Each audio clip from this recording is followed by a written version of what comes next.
Hey, what's up, comrades? Hope you're doing well. I just finished reading, calling it a book is a bit strong. I'd say even calling it a novella is a bit strong. It's like a short story.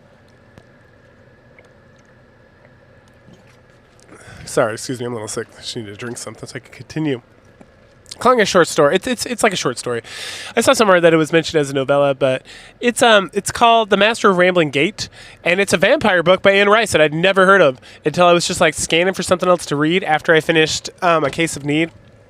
I didn't necessarily want to do back-to-back Michael Crichton books, right? And just get a little like fresher on that because his stuff tends to be written somewhat similarly, which is like good, but it's like you get too much of it and it starts to kind of wear on you. It's not like Philip K. Dick, which is like, man, every journey into that mind is like a whole nother fucking mind trip. Anyway, so The Master of Rambling Gate has nothing to do with the Vampire Chronicles and nothing to do with Lestat, with Louis, with any of that stuff, which I love. And I've talked about a few of their books or her other books in that regard in the past. But again, this has nothing to do with that. This is a story about, God, I don't even remember, some lady, some fancy British lady and her brother, and how their dad dies and is like, oh, before I order you to destroy the house, the Rambling House out in like Yorkshire or some bullshit in somewhere in England, and they're like, oh, okay, sure, let's go check it out. And it's one of these things where it's like, this is the house that her dad grew up in, but then like the mom died and then the dad died, and he's like, I want this place fucking destroyed, but they want to go like take a gander at it because I think they'd been there like one time before. Or they just heard tales about it. Yeah, I don't think they've ever been there. So they take a train out of London and they get there, and the book is like excellently written. Like Anne Rice is so fucking good at writing shit. Like, and it like never stopped. Like I read like this is like one of the first books she wrote. I've read her like erotica. I've read like The Vampire. I've read just like her random ghost stories, her like Jesus stuff. It's all so fucking good. Golly, I am just like, every time I read her stuff, I'm like, oh goddamn, she's written so many books, but I wish she had written more because she is such an excellent author.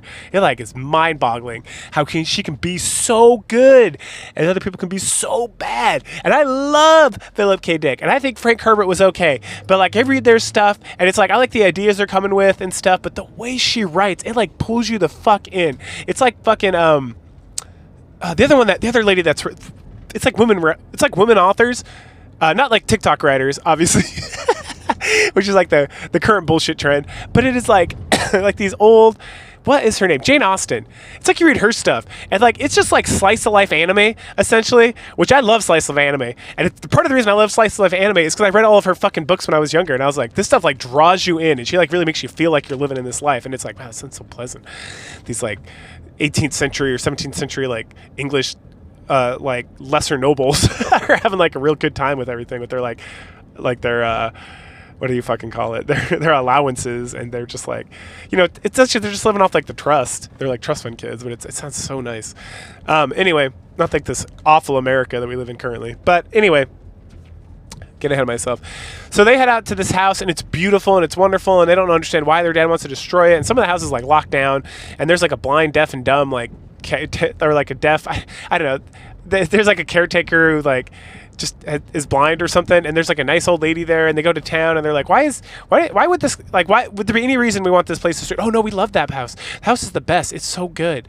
And then at some point the lady, the whole thing's perspective from the woman, or the young lady. She's like 20 something, and then she's just like thinking to herself, she's like, huh, it's so weird. The only thing I remember is that at some point we were doing something, and we saw like a handsome older man, well, not older, like handsome like 30-year-old man or something, or like young man like in his 20s, early 20s, or like late teens, who was just like hanging out, and he looked really interesting at like a train station, and my dad was like seemed to be scared of him or something to do with Rambling House. Anyway, so at some point her and her brother agree that like, hey, we need to like contact lawyers and see if there's any way we can get out of like destroying this house, because according to like the law I have to destroy it. That's like in the will, right? So there's nothing I can do about it, but I feel like it's such a shame to like destroy this place because it's so awesome.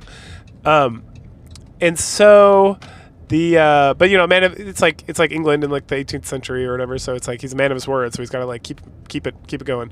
So he writes that, and then the lady, she's like a writer, and so she writes like her first completed like short story or actual story, and she's so excited, and she sends it in to be looked at by like the editors or something, and then at one there's like a couple nights later, she's like comes downstairs or something, and there's like a guy that's the same guy she saw at the train station when she was like a little girl, and he's just sitting there, and he's like, oh, Julie, oh, that's her name, her name's Julie. I didn't take notes. I literally just finished listening to this thing, and I was like, I'm just gonna talk about it while I drive home from the grocery store.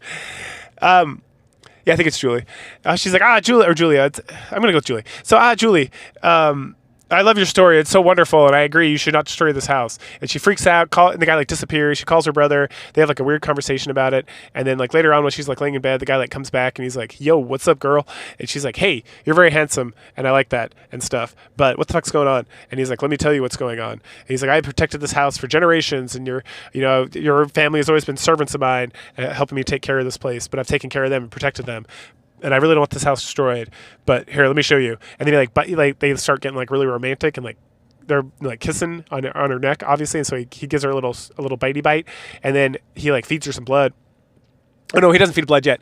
And so then he gives her, he can read her mind. That's like a vampire trick he has. And so essentially he gets her to like relive his life, and he like going all the way back to like the Black Death in like the 1200s or whatever.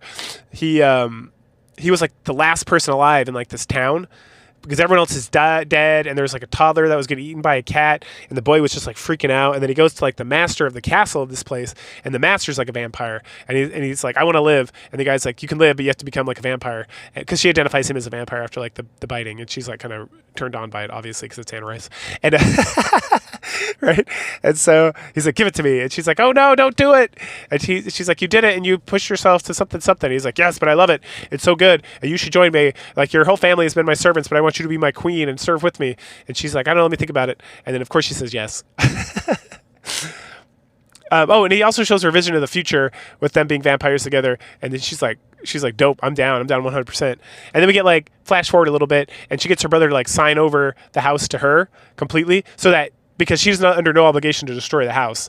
And so he like gives up his inheritance essentially to be like, "Well, I don't have to destroy the house." And she's like, "That's great. I'm going to head back to London. You live here for as long as you want, and you just let me know." And then she's like on the train to London, and then she's like thinking about it and thinking about all this stuff. And then she looks over, and it's the guy, the vampire. And he gives her like a smirk, and she's like, "Hello, lover.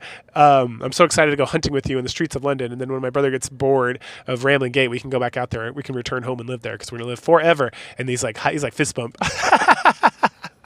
And that's the story. It was dope. Again, it's dope because Anne Rice is such a good writer. And I was like I was like grocery shopping listening to this thing, and it's like a 40-minute audiobook. And I was like, "God damn, that was so good." Oh man. Like Anne Rice is so good. Anyway, highly recommend. And go ahead, like, share, subscribe, comment. That's The Master at Rambling Gate. It is, like I said, 40-minute audiobook. This thing's got to be like 100 pages max, maybe not even that much. It's like a short story. But cool. I'll catch y'all later. Bye.